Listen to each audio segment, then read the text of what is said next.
With the 24th pick, the Dallas Cowboys select Tyler Smith, tackle, Tulsa. Moving over to guard. All right, bros.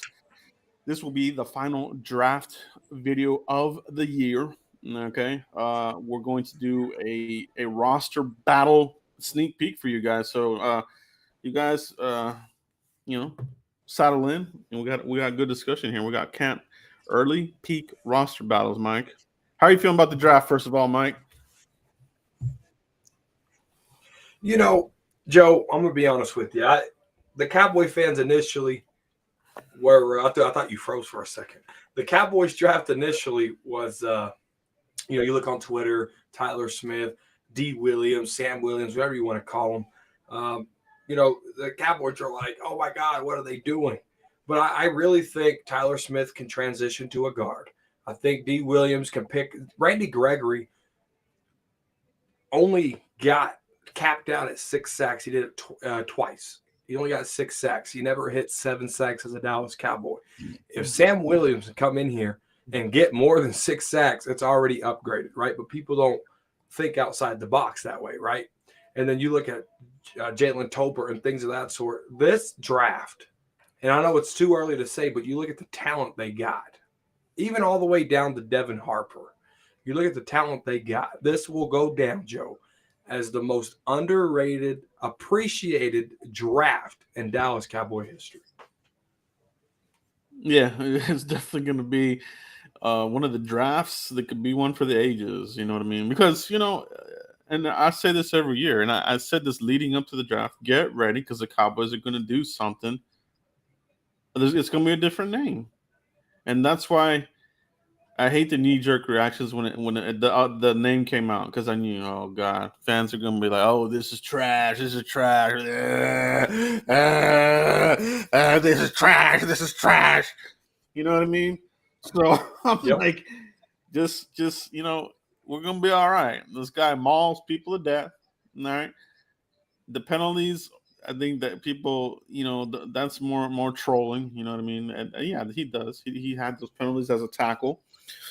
But we're talking guard here. It's a different game. You know what I mean? So, I mean, it's either Connor Williams or Eric Flowers. I didn't want none of that. So, I like this draft very much, Mike, and we're gonna break it down, and we're gonna see, how this draft class will affect the roster. All right. So, without further ado, guys, let's get into the conversation here. And what we're looking at here is the depth chart for the Cowboys. All right. And this is brought to you by ourlads.com. They have the most comprehensive, updated depth chart in all of sports. Ourlads.com. It's my go-to when I look at depth charts around the league, not just the Cowboys, but other teams. All right. Can you zoom on a little bit?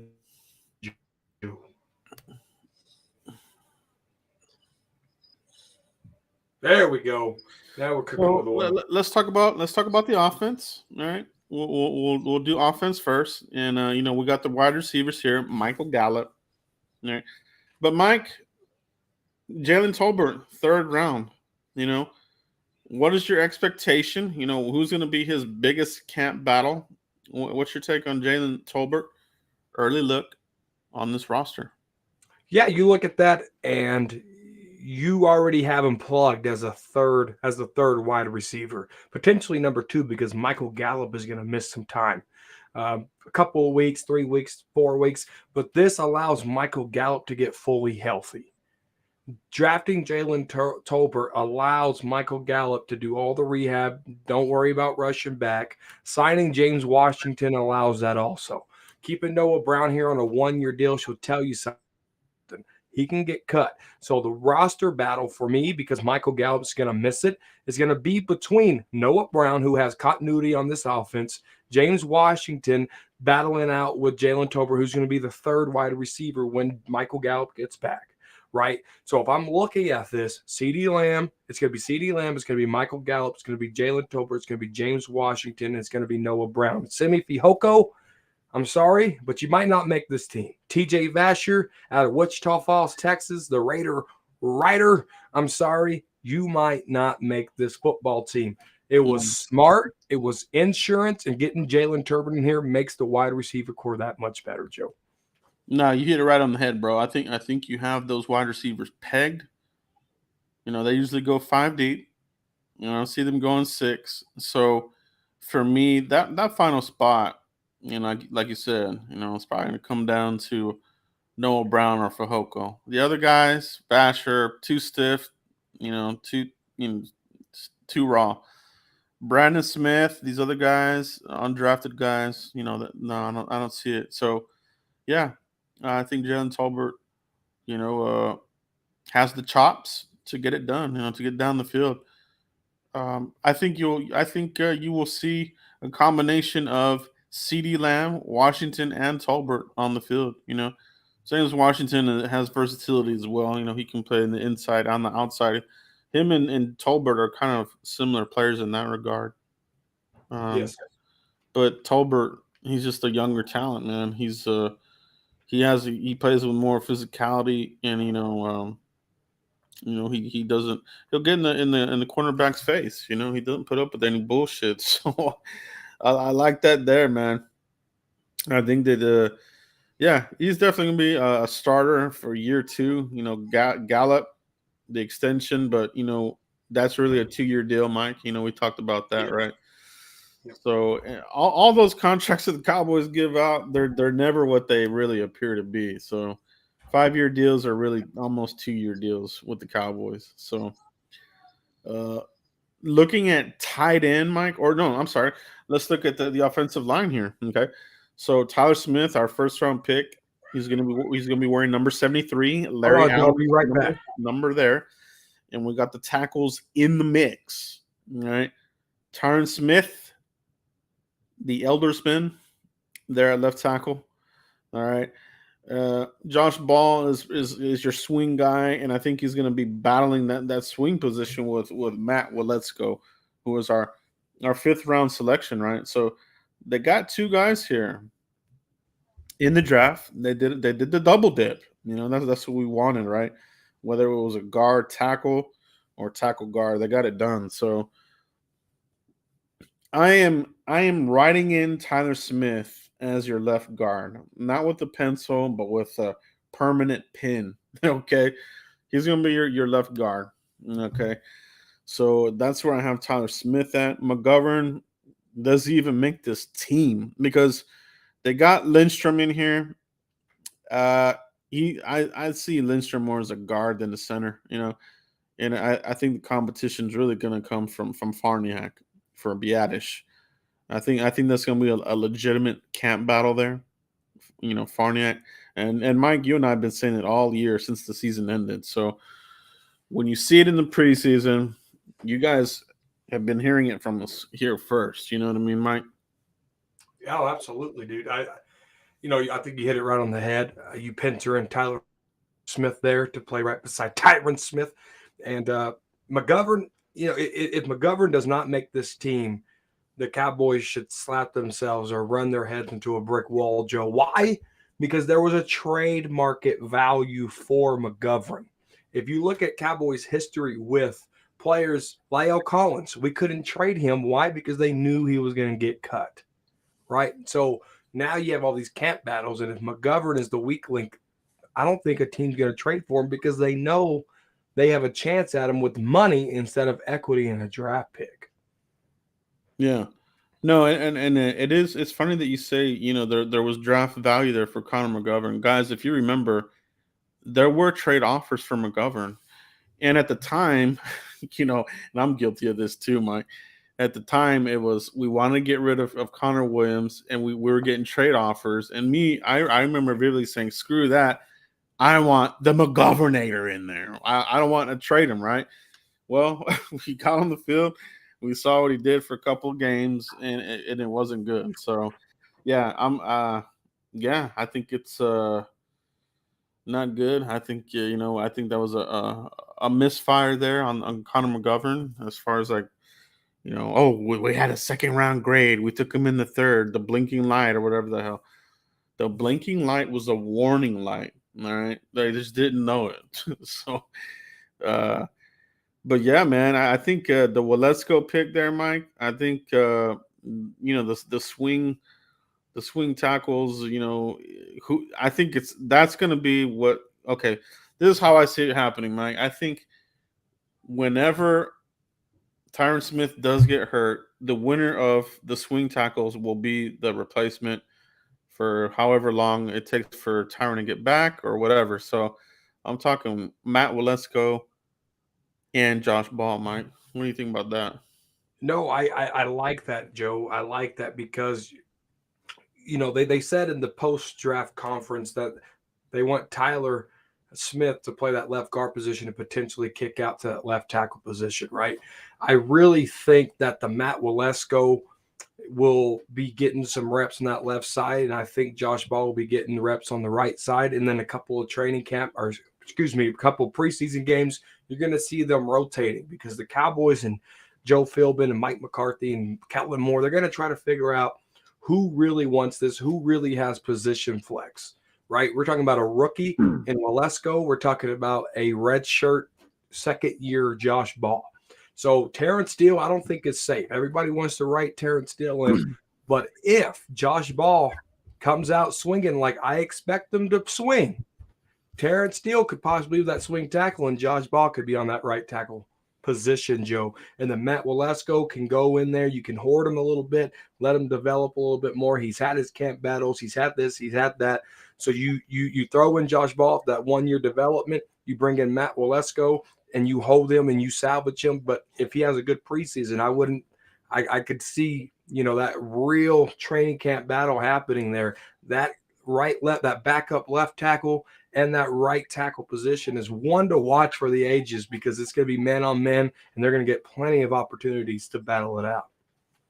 Yeah, it's going to be good battles, bro. It's definitely going to be good battles. I know the staff, Mike McCarthy and Philbin are very high on Steele, so it'll be hard to get him, out of that position. But if he's better suited as a left tackle, maybe they do look at Ball or what have you. So, I think either way, this lineup has been improved. Because we needed that left guard. I mean, I said it, you said it. Like we had to come out of this draft with the guard. You know what I mean? Because early.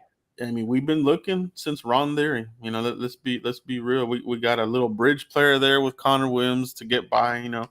He gave us some starter reps, but it was not good enough. Not good enough. Mike, let's move over to the tight ends, okay? Because I think this is going to be a fun camp battle. This is an early peek, guys. We're just talking about how this draft class fits into the roster. So Dalton Schultz, obviously, your full-time starter there. And then we drafted Jake Ferguson in the 4th round out of Wisconsin.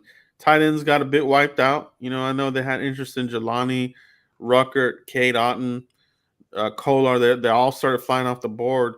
But to me, they got a good little player there, good steal there with Jake Ferguson. Mike, I think that he's. For me, he's the number 2 next to Dalton. Mike, what's your feeling on how the tight end room is going to look here? No, you talk about coming away with a guard, right? Because you look over there at that depth chart before the draft, and it was just Connor McGovern. And you look at that tight end position, they franchise tag Dalton Schultz, they cut Blake Jarwin, they signed Jeremy Sprinkle in there, Sean McEwen still developing, right? So you're thinking they got to go tight end here. And you hit it right on the head. Jeremy Ruckert, Cade Otton. Cade Otton was my guy. I really wanted Cade Otton to wear a star on his helmet, but that didn't happen. So you look at Jake Ferguson, he has soft hands. This guy will catch anything. I like his style. He can block, right? Everybody, oh my God, we need a blocking tight end. Schultz can't block. Why do we franchise tag Schultz? Oh my God. Calm down. He added some weight. Dalton Schultz did. He's going to be able to block. He added 7 pounds of muscle. If you're not a gym fitness, which I ain't either, that's a lot of muscle to be at. And then you bring in Jake Ferguson, who's used to it, right? In that Wisconsin system. If you draft a tight end from Wisconsin, his number 1 ability is blocking, Joe, because they run the football. And then Jeremy Sprinkle. I think the odds right here and the cap battle right here pencil in Jake Ferguson as number 2, Sean McEwen and Jeremy Sprinkle. They might keep 4. But I can see Jeremy Sprinkle being the odd man out, Joe. Yeah. No, I think that's what it is. You know what I mean? And the thing that kills me about McEwen is this guy has shown flashes, man. He just cannot stay healthy, bro. He's the Luke Gifford of the tight end group. The tight end group, because Gifford showed flashes, can't stay healthy for anything. Same for Donovan Wilson. Donovan Wilson shows flashes but can't stay healthy for crap. Sean McEwen thus far has been that type of player. You know what I mean? So yeah, I think the Sprinkle was insurance. You know, if they didn't come out of this with a tight end, you know, at least they have these guys here, and they might have rolled with it. But yeah, I think you're right on with that. I think the odd man out could be Sprinkle. If Sean McEwen could stay healthy, it could be 3, but maybe they do carry the 4. So we'll see how that goes. But I like the tight end room. I think it's been upgraded. You know, I think you set yourself up for some longevity there. You know, it'll give the Cowboys some I wouldn't say leverage, you know what I mean? But if you were to lose Dalton Schultz, at least you would have a year 2 Ferguson, and you could draft another tight end if you want. You know what I mean? So that's a good job there by the Cowboys. Mike, yeah, it really is. The quarterback position, we didn't draft anybody, but I do want to touch on the rumor of the Cowboys being interested in drafting Malik Willis in the 3rd round. Right?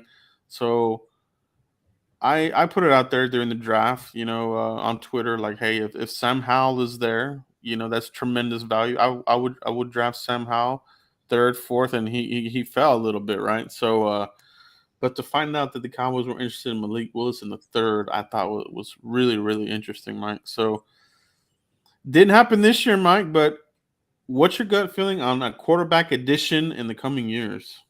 It's going to have to happen, right? You talk about Dak Prescott's health. You know, he was in training camp. He had the baseball injury. He had the calf injury. He's coming off major ankle surgery ×2. So, you know, the Cowboys, one thing they didn't do with Tony Romo was they never got insurance, right? Kyle Orton, Brandon Weeden, Matt Castle, Kellen Moore, Johnson. These guys weren't insurance, right? It wasn't keeping the things the same. So if your quarterback was to go out, you can at least run the offense with a decent quarterback to keep things going to win a couple of games, because that's all you need a backup to do is just win a couple of games, right? And it makes sense to go after Malik Willis. You look at Malik Willis, you look at Dak Prescott, he could keep things afloat. But the Cowboys said at pre-draft press conference, if BPA is only a couple of points off from a need, they're going to do that. And obviously in the 3rd round, they valued Jalen Tolbert over Malik Willis. And I don't know, Malik Willis was probably already gone by then, but you look at that and it's a big possibility, because you got to Cooper Rush, he went in there with Minnesota. Amari Cooper lit up the thing. Everybody knows the story. Hit Amari Cooper in the corner of the end zone and won us the football game. But how can you get better? How can you get so much better where Dak Prescott doesn't take sacks in a playoff game, where Dak Prescott isn't under and overthrowing in a playoff game, right? Jalen Tolbert's here. CeeDee Lamb dropped footballs. Michael Gallup dropped footballs. Amari Cooper dropped footballs, right? So you got to bring in competition. I'm not mad at the Dallas Cowboys for wanting to bring in competition. Yeah, absolutely. Yeah, I'm all about it. You know what I mean? And McCarthy has done this with the Packers. He's always brought in quarterbacks, and he didn't care, you know, what round they took him, you know. So it almost happened. I expect it to indeed happen next season, though. I think that Cooper Rush, you can get better there. You know, maybe you want to start grooming somebody. You know what I mean? These contracts go really fast, and by the time you know it, we're on the the back end of Dak's contract. And do you want to sign an older player at that point? You know what I mean? So, I mean, it's crazy how fast time goes. Running back, Mike, we talked about this last night. And you did a video on this too. So shout out to you on that. Go check Mike's video out on this. But, you know, we didn't address running back. You know what I mean? you and I were talking about, we think it might have been Haskins or somebody, but once Tennessee took them, they were probably done. Like, okay, that was it. We weren't going to draft one, so we're going to roll with what we have, Mike. You got a beat up Ezekiel Elliott, a staff that doesn't want to feed the ball more to Tony Pollard, an unreliable Rico Dowdle, and Jaquan Hardy, who fumbles the ball. So, what did they mess up here without taking a running back, Mike? Or are they, or what do you feel about running back? It's definitely a cause of concern, right? Because you could have protected yourself in drafting a running back. Because we all know this is Zeke's last year with the Dallas Cowboys. When Cowboys designate him as a post-June 1 cut next year, it saves $10.9 million on the cap. If they shipped out Lyle Collins to save money, they shipped out Amari Cooper to save money, Zeke isn't getting any special treatment. Zeke will be shipped out. Yeah. Then Tony Pollard's in a contract year. You can't pay Tony Pollard like a number one running back. Let other teams do that.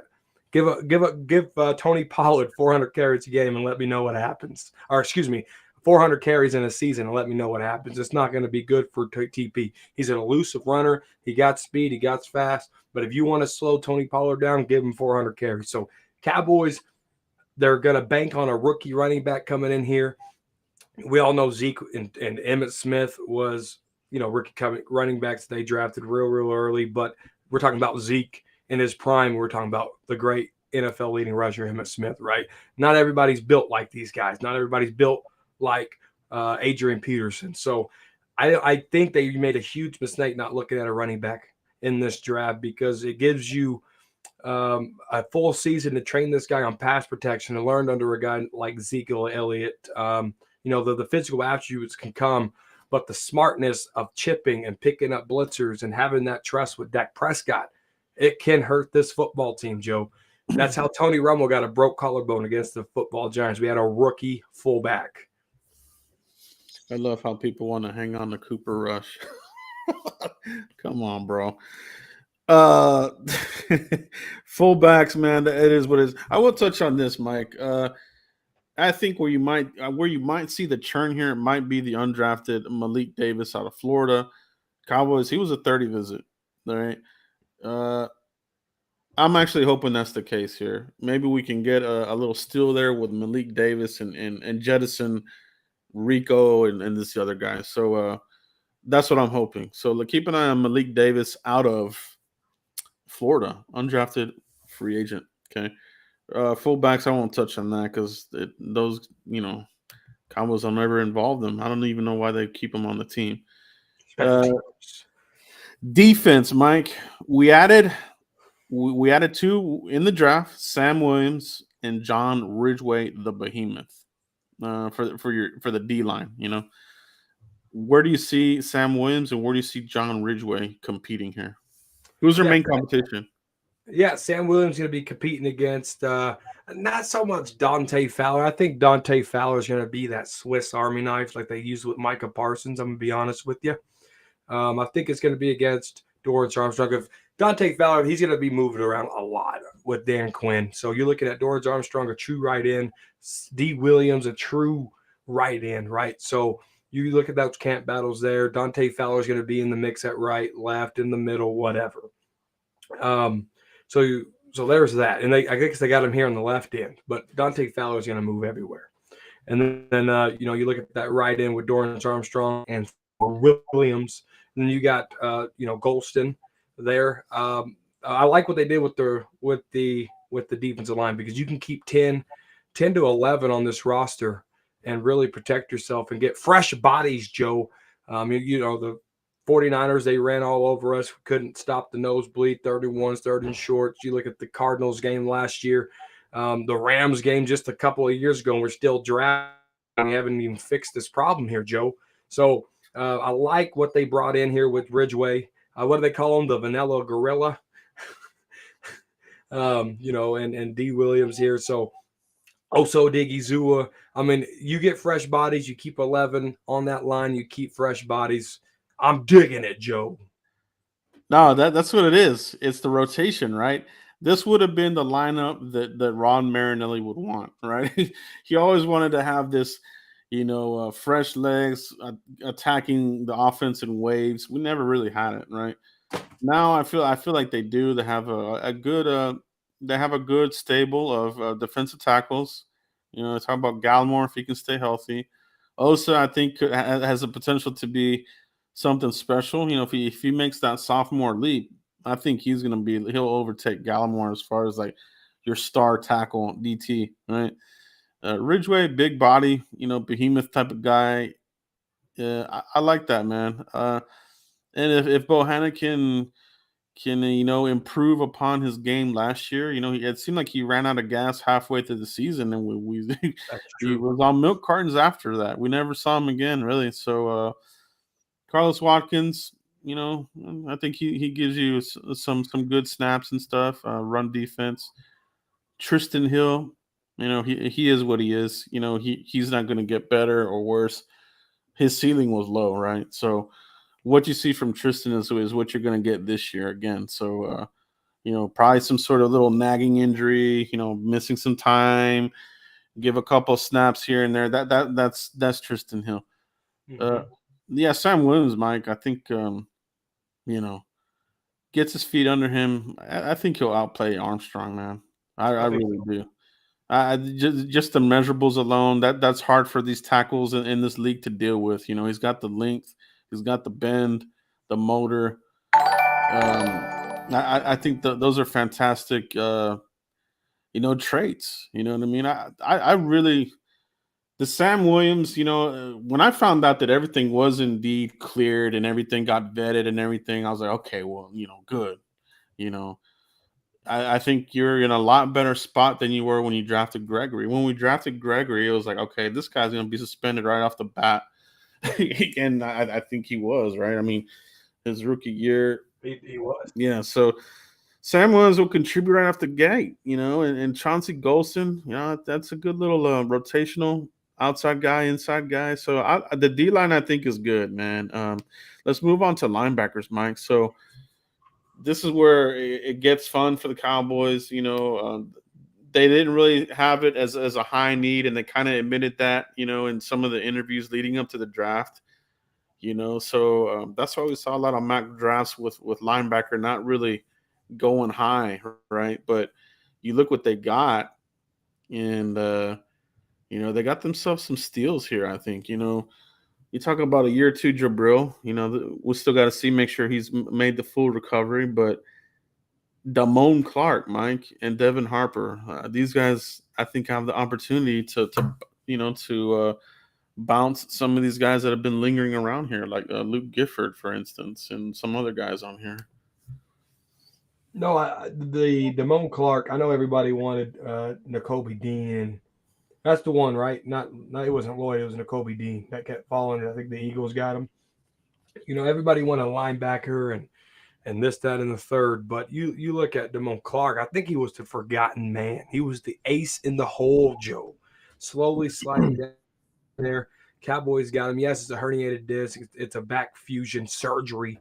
But this situation is different than Jalen Smith, right? We took injured Jalen Smith. He really just wasn't panning out.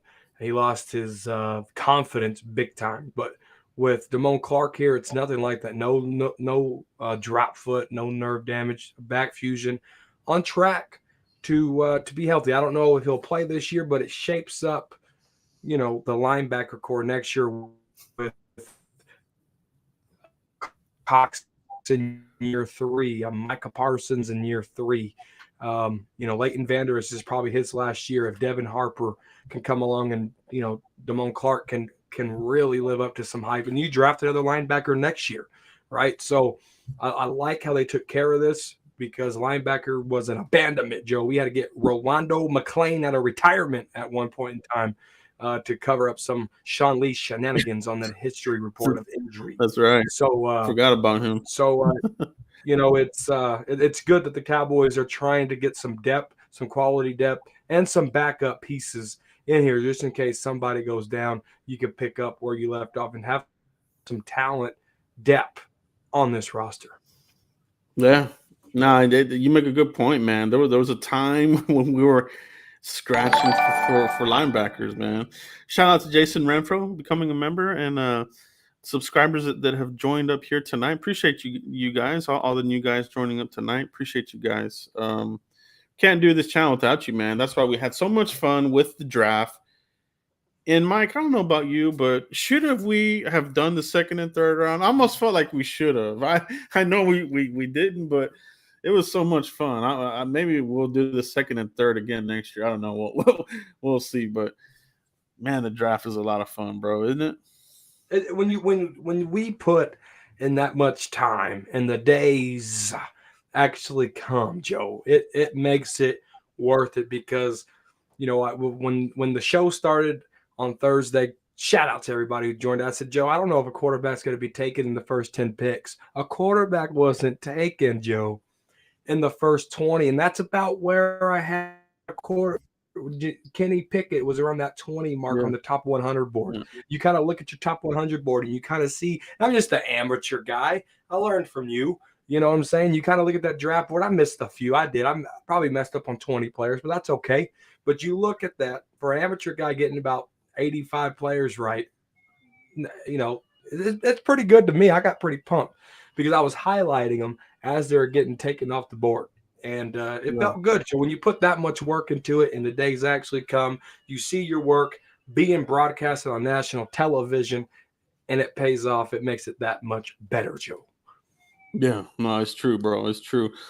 So yeah, we'll think about that next year for sure. Mike, this next group here, sneak peek at your DBs here. I think this is where it gets interesting, right? So we're talking about your cornerbacks, right? You kind of think that it would be, Kelvin Joseph would have the shot here to maybe unseat and Anthony Brown. But I don't know if that's gonna happen. You know what I mean? So Trevon Diggs, obviously we know that he's starting over there, but Anthony Brown, will it be him again? I mean, he did get some picks there, but I think that people just want something better there, Mike. And we're still waiting on the Kelvin Jones. I think we're still holding our breath on Kelvin Jones because we got to get through the summertime now. You know what? Hopefully that's it for him, Mike. But Cowboys, they drafted Deron Bland out of Fresno State, Mike. What do you feel his impact on the roster is going to be? No, I think it's going to be huge, Joe. I think it's going to be huge. Out of Fresno State, Deron Bland, I think he has a knack for the ball. He's very physical. Coming in here, I think Kelvin Joseph could beat out Deron Bland. And that's not a bad thing because Deron Bland could beat out Anthony Brown in the slot or Jordan Lewis. If Jordan Lewis can tap into that dog, nobody can beat Jordan Lewis. And I'm dead serious about that. But when Jordan Lewis loses confidence and gets too arrogant and gets too cocky, he loses it, right? So Anthony Brown, he's always had the chip on his shoulder, technically speaking. Literally. He has a tattoo there. Yeah. And but I think Deron Bland, like you look at the guard position, you look at tight ends, you look at bringing in Damani Clark and Devin Harper, right? The competition and the attitude that these guys are bringing in here, Deron Bland has the attitude. He has some dog in him, Joe. And Anthony Brown, I can't see no dog in him, right? Jordan Lewis, there's a dog there. He just keeps it tamed 90% of the time. Deron Bland, there's no leash for this animal. I think he can come in here and he can make an impact. So don't be surprised if you're looking at a roster sheet in preseason game and you're looking at the TV screen like, who the hell is this Bland guy? Because we told you about him. Yeah, there's nothing bland about him. You know what I mean? He's got a lot. He's got a lot in his toolbox. He's got ball hawking ability. He's gonna give you some run support. He'll go up there and hit you. He's not gonna do a Mike Jenkins and avoid contact, right? So Deron Bland, good little steal there in the 5th round. Yeah, shout out to Dane Brugler, man. He had him pegged there all along, and that was the pick. He nailed that pick there. So I like it, man. I think you're right, Mike. I think he's going to have a pretty good impact on this roster. And preseason is gonna be where he can make a name for himself, I think. So that's gonna be good there, Mike. Safety, they didn't do much in safety, Mike. Jaron Curse, Malik Hooker, Donovan Wilson. Now, where I think it might get interesting might be with Mukwamu and this Marcus Bell that might come in here as an undrafted guy who might be able to push for one of these positions, if not a practice squad. I think we'll see what Mukwamu does. But what do you think about the safety position, Mike? No, they got Jaron Curse on a 2-year deal. Malik Right Hooker's back, right? So when you look at all that good stuff of competition, but the safety position, as long as you got Jaron Curse there, Malik Hooker, Donovan Wilson, the back end of that, I thought it was okay. Mukwamu, he was a corner in college, and they're trying to convert him into that safety role. I just don't see it. But Marquise Bell, I think, can. I had him as a 7th rounder undrafted player, so he fell where he's supposed to. It's no surprise. It's no, oh my God, we got to steal our diamond in the rough. I mean, he could be. I could be wrong. But at the end of the day here, Joe, and in the chat, Marquise Bell, I really think can compete.